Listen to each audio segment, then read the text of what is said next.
उत्तराखंड के पूर्व सीएम ने जनता से की मतदान की अपील, कहा पहले मतदान और फिर बाद में जलपान करें।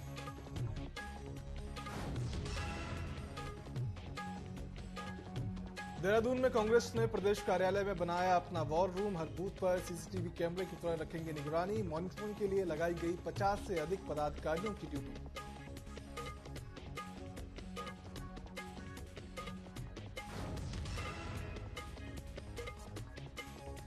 फिल्म अभिनेता करण शर्मा और उनकी पत्नी ने प्रदेशवासियों से की अपील। लोकसभा चुनाव के महापर्व में भाग लेने की अपील, कहा एक ही वोट एक देश के लिए विकास के बहुत जरूरी।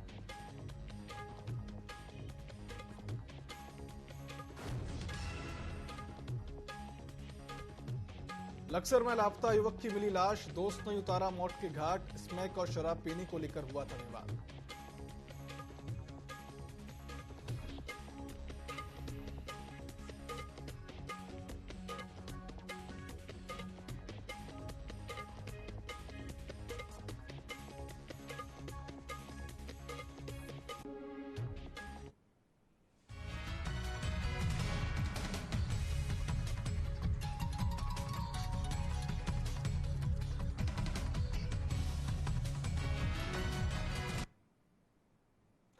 नमस्कार, स्वागत है आप सभी का न्यूज अपडेट में। मैं हूं आपके साथ सिद्धांत त्रिपाठी। रुक करते हैं खबरों की ओर, जहां उत्तराखंड के पूर्व मुख्यमंत्री त्रिवेंद्र सिंह रावत ने जनता से मतदान की अपील की है। उन्होंने कहा कि पहले मतदान और फिर बाद में जलपान करें। बता दें कि निर्वाचन आयोग ने काफी पहले से ही मतदाताओं को जागरूक करने के लिए मतदाता जागरूकता अभियान चलाया। इस बार आयोग ने 75% मतदान का टारगेट तय किया है। कोई आलोचना आप किसी की नहीं कर रहे हैं, किसी की बुराई नहीं कर रहे हैं, जबकि विपक्ष लगातार बुराई ही उसका मुद्दा बना हुआ है। तो मैंने कहा भाई देखो, मैं अपने काम से अपनी रेखा खींचना चाहता हूँ, काम से अपनी रेखा लंबी खींचना चाहता हूँ और किसी की रेखा काट के मैं उसको छोटा नहीं करना चाहता। मैं विचारधारा पर लड़ाई लड़ रहा हूँ, मैं अपनी उपलब्धियों के आधार पर चुनाव लड़ रहा हूँ। उत्तराखंड में लोकसभा चुनाव 2024 के पहले फेज का मतदान गुरुवार सुबह 7 बजे से होगा, जो कि देर शाम 5 बजे तक चलेगा। कड़ी सुरक्षा के बीच पोलिंग पार्टियों हल्द्वानी में बने निर्वाचन कंट्रोल से अपने अपने मतदान केंद्रों के लिए रवाना हो गई हैं। जिला निर्वाचन अधिकारी ने बताया कि मतदान को शांतिपूर्ण और निष्पक्ष तरीके से पूरा करने के लिए पीएसी की 2, सीएपीएफ की 7 कंपनी लगाई गई हैं। इसके अलावा मतदान कार्मिकों को ईवीएम का पूरा प्रशिक्षण दिया जा चुका है।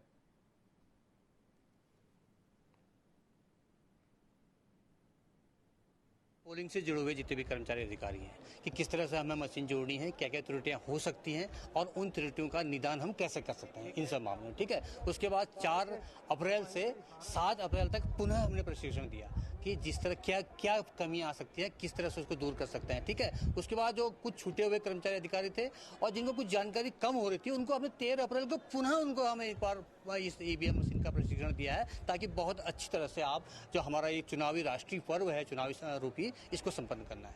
2 कंपनी पीएसी और 7 कंपनी सीएपीएफ सुरक्षा कार्मिकों के रूप में लगाई गई हैं। 505 बूथों पर हमारी वेबकास्टिंग करी जाएगी, जो टोटल बूथों का 50% रहेगा।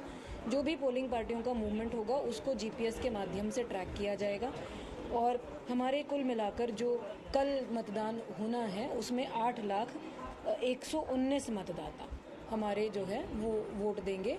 तो मेरा सभी से अनुरोध है कि सभी लोग, क्योंकि सारी तैयारियां पूरी प्रशासन, पुलिस और सभी लोगों की टीम ने करी हैं काफ़ी लंबे समय से, तो सभी मतदाताओं से मेरा अनुरोध है कि सभी लोग बड़ी संख्या में आएँ और बूथ पर आकर अपना जो मताधिकार है उसका प्रयोग। देहरादून में कांग्रेस ने प्रदेश कार्यालय में अपना वॉर रूम स्थापित किया है। इस वॉर रूम से कांग्रेस कार्यकर्ता और पदाधिकारी हर बूथ पर सीसीटीवी कैमरे की तरह निगरानी बनाए रखेंगे, जिसकी मॉनिटरिंग के लिए 50 से अधिक पदाधिकारियों की ड्यूटी लगाई गई है। कैसे पैनी निगाह बनाकर रखेंगे कांग्रेस कार्यकर्ता और कैसे करेगा कांग्रेस का वॉर रूम, ये काम देखिए कांग्रेस प्रवक्ता नवीन जोशी से खास बातचीत में। जो टीमें हैं वो सभी अपने अपने स्थानों तक पहुंच चुकी हैं, लेकिन कांग्रेस ने खास तौर पर अलग से निगरानी रखने के लिए अपनी एक टीम बनाई है, जिसके लिए खास तौर पर वॉर रूम बनाया गया है कांग्रेस के द्वारा, जो अलग से निगरानी रखेगी कि कहीं पर किसी तरीके की कोई अव्यवस्था ना हो, मतदाताओं को कोई दिक्कत ना हो और किसी तरीके से कोई व्यवधान ना हो। इसके लिए किस तरीके की प्रिपरेशन है, क्या तैयारियां हैं, कैसे पैनी निगाह कांग्रेस के द्वारा रखी जाएगी, उसके लिए हम बात करते हैं। कांग्रेस के प्रदेश प्रवक्ता नवीन जी हमारे साथ हैं। तो किस तरीके से ये वॉर रूम आपका वर्किंग करेगा, क्या तैयारियां हैं चुनाव को लेकर के, और फिर आगे जो शिकायतें या जो भी चीजें आपके सामने आएंगी उसको कैसे आगे तक फॉरवर्ड किया जाएगा, क्या है पूरा प्रोसेस? देखिए, कल जो चुनाव होने जा रहा है लोकतंत्र के लिए ऐतिहासिक दिन रहता है वो, और वो निर्णय लेने का भी दिन है। तो इसलिए हमने पूरे हमारे प्रदेश में जो हमारे 5 लोकसभा सीट है वहाँ पे जो हमारे बीएलएज हैं, बीएलए से हम लोगों ने संपर्क स्थापित किया है। जो हमारे जिलाध्यक्ष हैं, जो हमारे ब्लॉक अध्यक्ष हैं और जो 70 जो हमारी विधानसभा है उसमें जो हमने प्रभारी बनाए हैं, उनसे हमने संपर्क स्थापित किया है। तो कल सुबह से हमारा वॉर रूम कार्यरत रहेगा। किसी भी प्रकार की कोई अव्यवस्था अगर वहाँ पे होती है, अगर कोई फर्जी मतदान होता है, कहीं पे ईवीएम मशीन नहीं चल रही है या किसी मतदाताओं को डराया धमकाया जाता है, किसी भी प्रकार की आचार संहिता का उल्लंघन होता है, तो ये सारी बातों पे हम लोग नजर रखेंगे। पहले तो हमने बोला कि आप अपने स्तर पे अगर ये निमटता है तो आप अपने स्तर पे देखिए, अगर अधिकारी लोग नहीं सुनते और तो हम वॉर रूम को भी हमको साथ साथ उपलब्ध कराएंगे। वो जो घटना हो रही है तो उस पर हम ये वॉर रूम से हम सीधा अधिकारियों से, जो हमारे डीएम हैं, एसएसपी हैं, जो चुनाव आयोग के जो हमारे जो अधिकारी होंगे, उनसे हम बात करेंगे। हम चाहते हैं कि जो चुनाव हो उसमें अधिक से अधिक मतदान हो और निष्पक्ष मतदान हो। आने वाला समय निर्णायक रहेगा और कांग्रेस के पक्ष में मैं समझता हूं कि इस समय पूरे देश के अंदर माहौल है। जिस प्रकार से भारतीय जनता पार्टी ने जो जुमले छोड़े थे, जो वादे जनता के साथ किए थे, वो धरातल पर नहीं उतर चुके हैं। जनता भी समझ रही है इस बात को और भारतीय जनता पार्टी के लोग भी समझ रहे हैं कि जो उन्होंने जुमले छोड़े उसमें उन्होंने काम नहीं किया। तो मतदाताओं का जो रुझान है कांग्रेस की तरफ है, इसलिए इनके नेता कई सार्वजनिक मंचों पे बिलखते हुए नजर आए, रोते हुए नजर आए। तो ये समय बताएगा। निश्चित तौर से कल का जो दिन होगा उत्तराखंड के लिए ऐतिहासिक दिन होगा। कल मतदान के दिन कांग्रेस का एक एक कार्यकर्ता सीसीटीवी कैमरे का काम करने वाला है, जो पैनी निगाह बना के रखेगा हर पोलिंग बूथ पर और हर जो सेंटर है, चाहे वो केंद्र संवेदनशील हो या अति संवेदनशील क्षेत्र हो, कांग्रेस का हर कार्यकर्ता सीसीटीवी के रूप में वर्क करने वाला है, जो कहीं ना कहीं पैनी निगाह बनाते हुए निर्वाचन आयोग के सामने भी एक कड़ी चुनौती खड़ा कर सकता है। यदि कोई भी व्यवधान इस दौरान मतदान के होता है तो कांग्रेस कहीं ना कहीं पैनी निगाह बना करके रखेगी और किसी तरीके की अव्यवस्था ना हो, इस पर भी पूरी निगाह बनी रहेगी। अपने कैमरामैन हरीश यादव के साथ योगेश शैली, टीवी 24 देहरादून। फिल्म अभिनेता करण शर्मा और उनकी पत्नी पूजा शर्मा ने प्रदेशवासियों से शुक्रवार को होने वाले लोकसभा चुनाव के महापर्व में भाग लेने की अपील की है। उन्होंने कहा कि देश की खुशहाली और तरक्की के लिए लोकसभा चुनाव का हिस्सा बनकर मतदान जरूर करें। एक एक वोट देश के विकास के लिए बहुत जरूरी है। इसलिए करण शर्मा और पूजा शर्मा ने सभी राज्यवासियों से मतदान करने की अपील की है।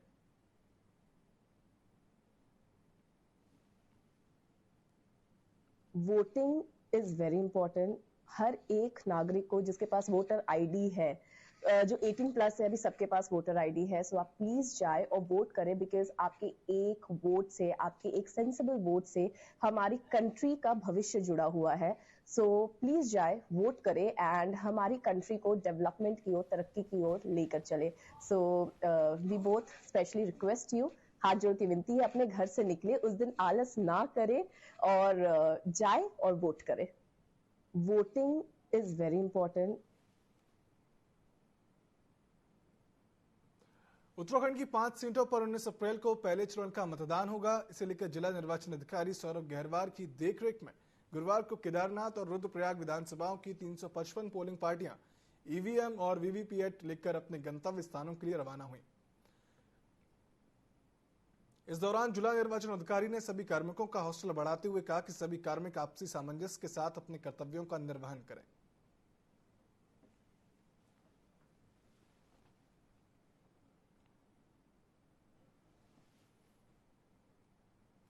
उत्तराखंड में 19 अप्रैल को पहले चरण का मतदान होना है। देहरादून के महाराणा प्रताप स्पोर्ट्स कॉलेज रायपुर से पोलिंग पार्टियां अपने गंतव्य स्थल की ओर रवाना हुई।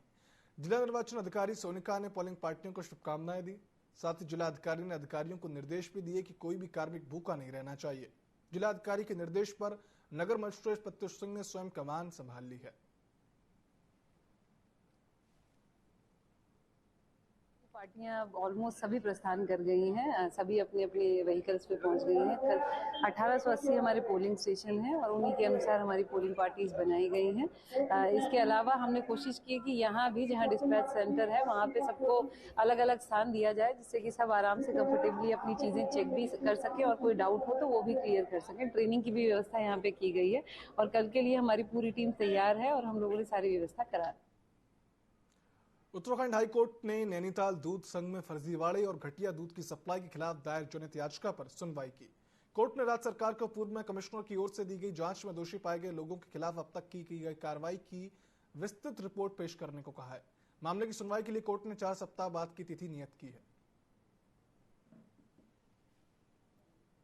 10/1/2024 को याचिकाकर्ता के द्वारा राज्य के गृह सचिव, राज्य के सचिव, मुख्य सचिव और डीजीपी उत्तराखंड को जो इन सभी मिलावटखोरों के ऊपर जो एफआईआर दर्ज करने के लिए दोषी अधिकारियों के ऊपर और राज्य सरकार के दुग्ध विकास मंत्री के ऊपर एफआईआर दर्ज करने के लिए याचिकाकर्ता के द्वारा जो प्रत्यावेदन दिया गया था उस पर क्या कार्रवाई हुई, ये कोर्ट ने कहा है।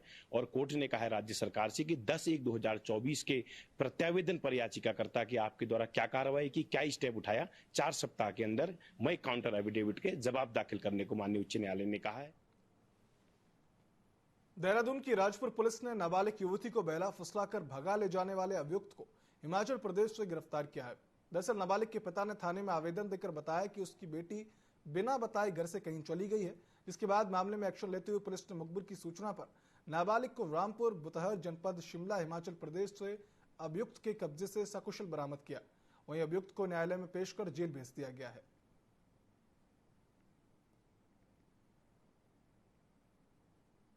लक्ष्य से युवक की हत्या करने का मामला सामने आया। दरअसल युवक की पत्नी ने थाने में पति की गुमशुदगी की रिपोर्ट दर्ज कराई थी। पुलिस की तलाशी के दौरान संदिग्ध परिस्थितियों में गुमशुदा युवक का शव मिला। जांच की गई तो पता चला कि युवक के दोस्त ने उसकी हत्या की थी। दोनों के बीच स्मैक और शराब पीने को लेकर विवाद हुआ था और इस बात को लेकर युवक के दोस्त ने उसकी हत्या कर दी।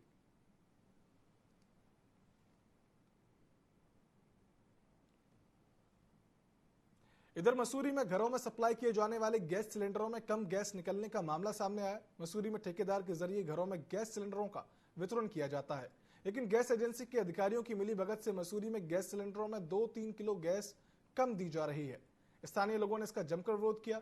उन्होंने स्थानीय प्रशासन से पूरे मामले की जांच की मांग की है। 1-1.5 महीने से लगातार हमारे पास लोगों की कंप्लेंट आ रही थी। कई लोगों ने हमें बोला कि ये गैस कम आ रही है, तो हमने विभाग को भी सूचित किया, लेकिन विभाग ने गोलमोल सा रवैया दिखाते हुए बात को रफा दफा कर दिया।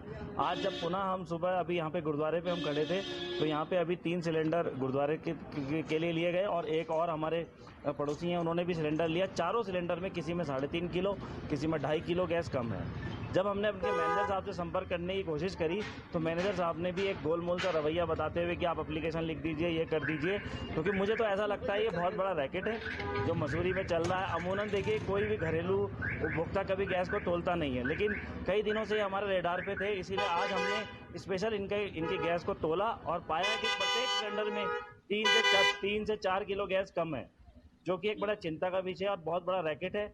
हम तो उच्च अधिकारियों के द्वारा, उच्च तारीखों से आपके द्वारा निवेदन करेंगे कि कम से कम कड़ी कार्रवाई इस पे करी जाए और इसमें जो है जो जितने भी यहाँ पे जो है ऑफिस में कर्मचारी हैं उनको निलंबित किया जाए।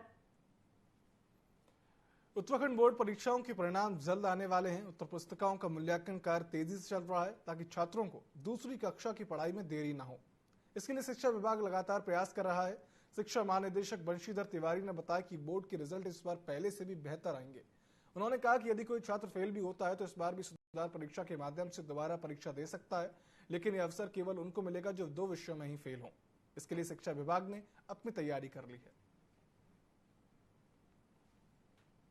परीक्षाएं हुई थी, समय से कापियों का मूल्यांकन हो गया है और हम लोगों का प्रयास ये है कि शीघ्र ही हम लोग उसका परिणाम जारी करेंगे ताकि अगले सत्र में जो देरी ना हो बच्चों को प्रवेश की।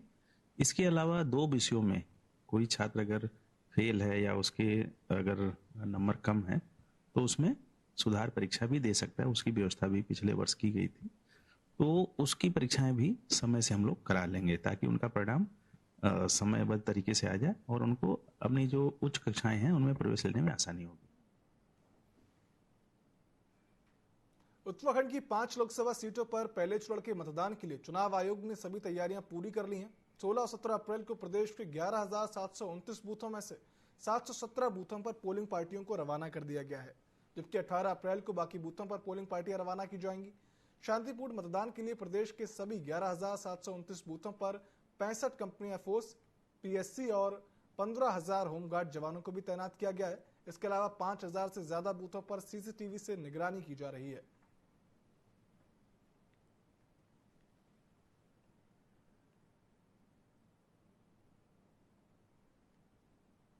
तो इम्पोर्टेंट पॉइंट है कि आज से ही समस्त जो मदिरा की दुकानें होती हैं या फिर जो भी लाइसेंस्ड विक्रेता होता है उसके दुकानों पर शराब विक्रय जो होता है प्रतिबंधित हो जाता है, निषिद्ध हो जाता है। ये सब जो प्रतिबंध होगा, हमारे राज्य का मतदान 19 अप्रैल को है, उसके दृष्टिगत 17 अप्रैल की शाम 5 बजे से लेकर 19 अप्रैल शाम 6 बजे तक ये प्रभावी रहेगा। साथ में जो हमारे नेबरिंग जो हमारे पड़ोसी राज्य है वहां पर जिस चरण में मतदान होगा उस चरण के मतदान के दिवस से 48 घंटे पूर्व ये ड्राई डे भी जो होता है ये प्रभावी हो सकता है। इसके जो तिथियां निर्धारित की गई मैं आपको अवगत कराना चाहता हूं। जैसे उत्तराखंड राज्य के लिए 19 अप्रैल को मतदान है, उसके दृष्टिगत 17 अप्रैल को शाम 5 बजे से 19 अप्रैल 6 बजे तक ड्राई डे प्रभावी रहेगा। उत्तर प्रदेश में जो मतदान की तिथि है 7 मई, उसके अनुरूप 5 मई के 6 बजे से लेकर लक्सर में उत्तर प्रदेश की सीमा से लगने वाले Khanpur border, Dallawala border, Balawali border, Nasan बॉर्डरों को मतदान में सुरक्षा के लिहाज से सील कर दिया गया है। साथ ही बॉर्डर में चप्पे चप्पे पर पैरामिलिट्री और सिविल फोर्स तैनात किए गए हैं। सुरक्षा के लिहाज से हर वाहनों की गहनता से चेकिंग की जा रही है।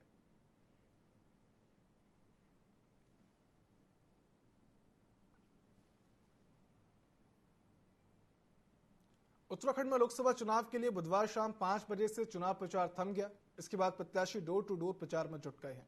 राज्य की 5 लोकसभा सीटों पर मुख्य मुकाबला भाजपा और कांग्रेस के बीच का है।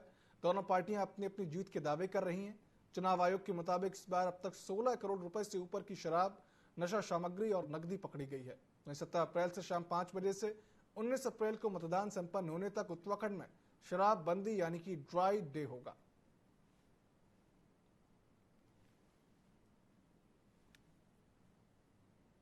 इतनी महंगाई इन्होंने 10 साल के अंदर कर दी।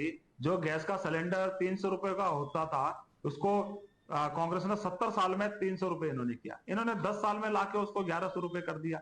और जो जुमले इन्होंने प्रदेश की और देश की जनता के सामने छोड़े थे कि काला धन आएगा, 15 लाख रुपए एक के अकाउंट में आएंगे, 2 करोड़ बेरोजगार युवकों को प्रतिवर्ष रोजगार मिलेगा, किसानों की आय दुगनी होगी, लेकिन ये जो इन्होंने जुमले छोड़े थे वो धरातल पे देखने को नहीं मिले। इतनी महंगाई इन्होंने 10 साल के अंदर कर दी। जो गैस का सिलेंडर 300 रुपए का होता था उसको कांग्रेस ने 70 साल में 300 रुपए इन्होंने किया। इन्होंने 10 साल में लाके उसको 1100 रुपए कर दिया। और जो जुमले इन्होंने उत्सव योजना, मुख्यमंत्री महालक्ष्मी योजना, अनेकों योजनाएं के द्वारा महिलाओं का सशक्तिकरण हुआ है। और गरीब कल्याण की भी अनेकों योजनाएं चली हैं, जिसमें गैस रिफल है और 80 करोड़ लोगों को जो फ्री भोजन गरीब लोगों को दिया रहा है वो उसमें जुड़ा हुआ है। और सबसे बड़ी बात तो पर्यटन में एक उत्साह देश और समाज के अंदर वहां पे गांव के लोगों में पैदा हुआ है। और पर्यटन इतना बड़ा है जो हमने 4 लेदर लैंड बनाई है। आज हेमकुंड साहब के लिए हम ट्रॉली सिस्टम चला रहे हैं, केदारनाथ के लिए हम कर रहे हैं। सभी जगह बहुत डबल, पहले से डबल लोग आने शुरू हो गए है ना। उत्सव योजना। लोकसभा चुनाव से पहले कांग्रेस को एक बार फिर झटका लगा है। 2 बार नगर पालिका के अध्यक्ष रहे हाजी अनवार अहमद ने कांग्रेस पार्टी से इस्तीफा दे दिया। उन्होंने कहा कि निजी कारणों के चलते और लोकल लीडरशिप के फोटो बैनर पर न होने की वजह से उन्होंने कांग्रेस से इस्तीफा दे दिया। हाजी अनवार अहमद ने कहा कि अब वे जनता की मांग पर नगर पालिका चुनाव लड़ेंगे।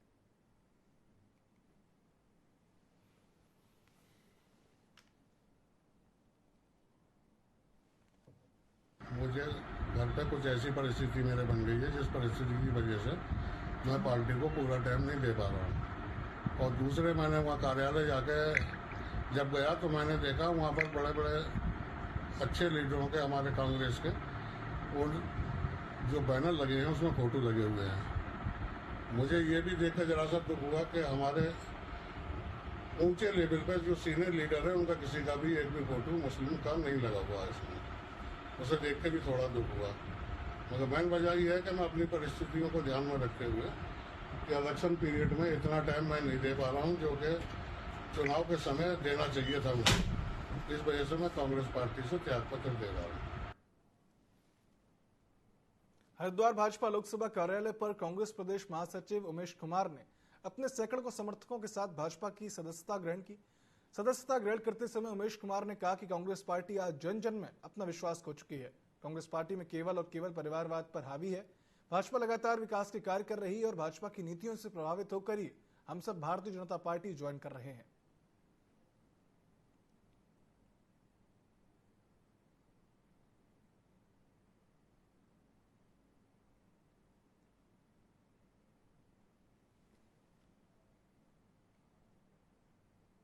वहीं रामनगर के बासी टीला गांव में बाघ ने एक युवक पर हमला कर उसे मार डाला। युवक शहर से करीब 10 किलोमीटर दूर अपने खेतों की रखवाली करने गए थे। देर शाम तक जब तक युवक घर नहीं लौटे तो परिजनों ने उसकी तलाश शुरू की। जैसे ही वे आगे बढ़े उन्हें बाघ की दहाड़ सुनाई दी। ग्रामीणों ने शोर मचाया तो मौके से बाघ भागता नजर आया और वहीं पर युवक का शव पड़ा हुआ था। युवक के कान से लेकर गर्दन तक गहरे जख्म थे। सूचना मिलते कॉर्बेट टाइगर रिजर्व के वन दरोगा टीम के साथ मौके पर पहुंचे। ग्रामीणों ने गुस्सा जाहिर करते हुए शव को उठाने नहीं दिया। वे बाघ को मारने की मांग पर अड़े रहे। इसके बाद सीटीआर निदेशक मौके पर पहुंचे और उन्होंने ग्रामीणों और परिजनों को आश्वासन दिया कि बाघ को जल्दी पकड़ लिया जाएगा।